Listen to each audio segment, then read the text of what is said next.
Dear Mr. Mixer and team, thank you for looking after this mixer. It was a wedding present from my late husband to myself.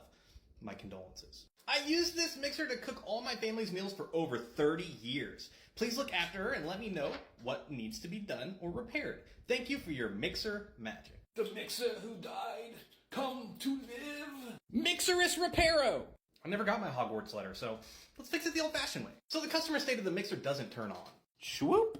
I'll take the customer was right for 1,000, Alex. Now, generally when the mixer doesn't turn on, it's because these brushes are installed the wrong way. They're keyed to only go in one way, and yeah, that was in the wrong way. So if we shine our light up in that hole, you will see way back there's a 90-degree cutout on the upper left-hand corner back there. And if we look at our brush, you can see that it has a corner shaved off. And that's what's referred to as a dog-eared flange. So we know we want that cutout to be in the upper left-hand corner. And it looks like that still did not fix the issue. And it's probably because if we turn this thing around and take this other cap off, and this brush is completely seized. And now we cannot get that out of there without disassembling the whole machine. So let's get started. Let's take off this back cap. And we can tell it is just a little bit dirty back here. Next for the beauty band, 2 screws. And when we remove that, we're often going to find just some debris on the inside of this band, as well as some leaked oil around the mixer. And leaking oil is one of the main reasons why we want to re-grease these machines. Now we're going to get a flathead screwdriver on the edge of that drip ring. We're going to tap it off with a mallet. Now, this is definitely not the dirtiest I've seen, but there is a little bit of gunk in there. Next, we need to punch out this pin. Now, it's at a weird angle right now. Usually you can grab this and spin it, but this is seized. Oftentimes, if you take a paddle and you put it up into place, you can twist it like this, but it's just seized up. Oh well, we'll just have to work it from here. Alright, we were able to get that pin driven out of there, which should now allow us to pull this planetary out of place. Now this spins freely, so it must be seized in the actual body of the unit. Now this mixer is old enough that it has the old style of strain relief. You can't just pull it out.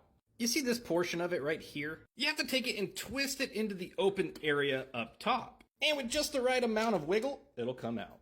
Now let's remove these bolts that mount the head to the neck. There were 4 of those to be exact. And once they're removed, you can just remove this whole head. Now by removing that head, that gives us access to these 2 screws up here. Now there's also going to be another 2 on the body here and then 5 around this head. And with those screws out, we can now separate these housings. Look at all that old gunky grease that was hiding in there. Now I can tell right away, this is why it's seized up. If you look at these gear teeth right here, they're just absolutely shredded. Now we'll get a better look at that in a second. Let's get back to the brushes here. So this is the side that was seized. And if you look down there, you can see that that brush is not sticking out of that brass piece and contacting the commutator right there, which results in no power.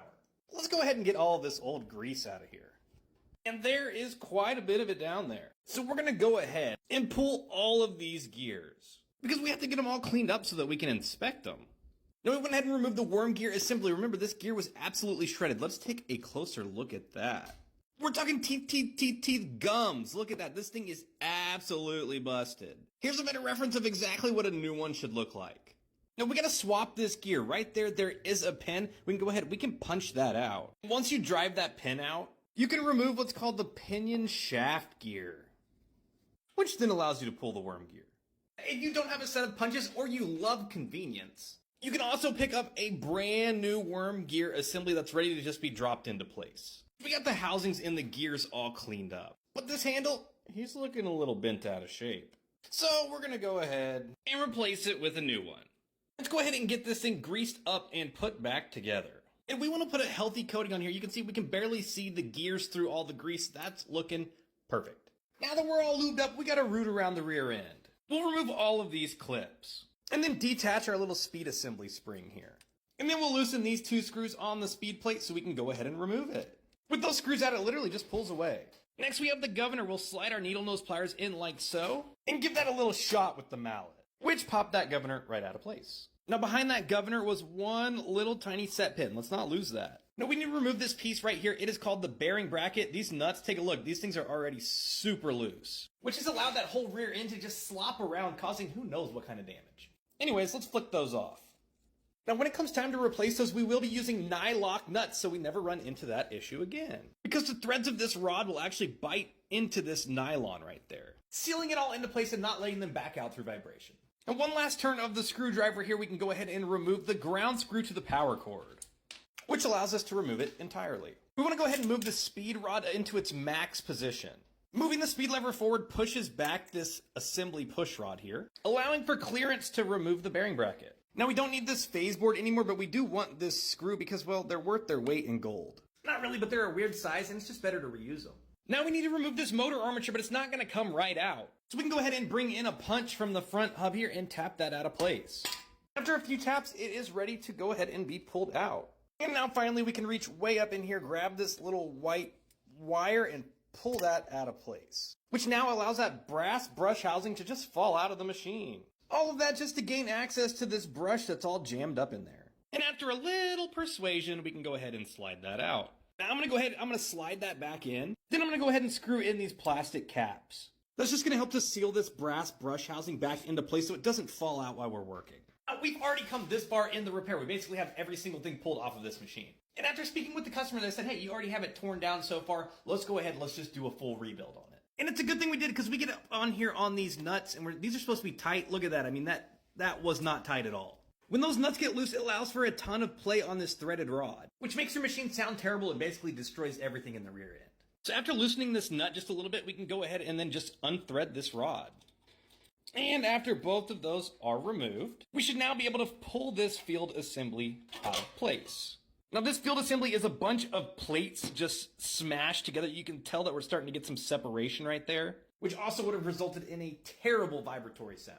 No worries, we're gonna drop a nice shiny new one into place. We're gonna drop the field assembly down, just aligning those two holes. If you're facing the rear of the machine, you want your red and white wire on the right-hand side. We got our rods reinstalled. We wanna get those nuts super tight.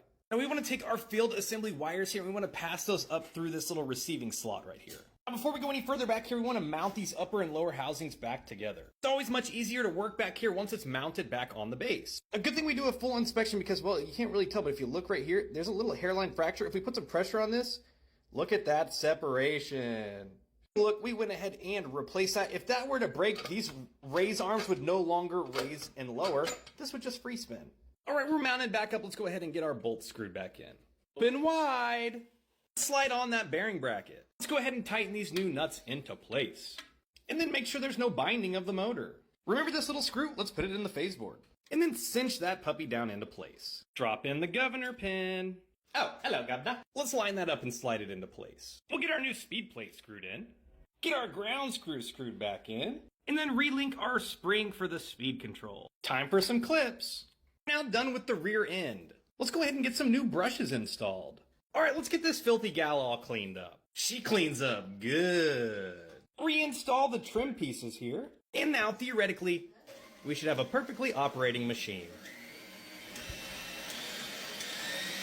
And that finishes up the service. This is going to be ready for another 30 years of use. Thanks for sticking around. Now, if you're looking to do a little DIY, make sure to check out our website, MrMixer.store. We have literally every supply and every part you can imagine to refurbish your own machine. Or if you're not the DIY type, you can send them in. So we receive them by the hundreds and we take extra special care of each machine. And to be honest, we'd love to take care of you. Check out our website, MrMixer.store.